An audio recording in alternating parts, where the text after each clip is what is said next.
আল্লাহর নবীর হাদিস, আল্লাহর নবী বিশ্ব নবী রাহমাতুল লিল আলামিন হাদিস শরীফের মধ্যে ইরশাদ করেন, তামলা উমা বাইনাস সামাই ওয়াল আরদ, আসমান এবং জমিনের মধ্যে জায়গা।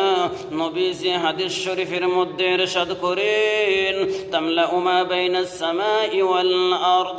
আল্লাহর নবী বিশ্ব নবী রাহমাতুল লিল আলামিন হাদিস শরীফের মধ্যে ইরশাদ করেন, যে ব্যক্তি ইখলাসের সাথে জবানে পড়ে নিবে লা ইলাহা ইল্লাল্লাহ, নবীজি হাদিস শরীফের মধ্যে বলেন, তামলা উমা বাইনাস সামাই ওয়াল আরদ, আসমান এবং জমিনের মধ্যে জায়গা।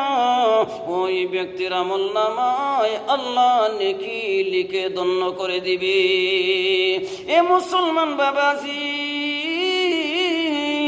তাহলে লা ইলাহা ইল্লাল্লাহর দাম আছে না নাই? আপনি আমি যদি জবানে ইখলাসের সাথে পড়ি লা ইলাহা ইল্লাল্লাহ, নবীজি হাদিসের মধ্যে বলেন, যদি গুনাহগার বান্দা হয় ৮০-৮৫ বছর গুনাহ করেছে, আর ওই ব্যক্তি যদি একিনের সাথে একবার পড়ে লা ইলাহা ইল্লাল্লাহ, আল্লাহ রাব্বুল আলামিন ওই ব্যক্তির জিন্দেগীর সমস্ত গুনাহ মাফ করে দিবে।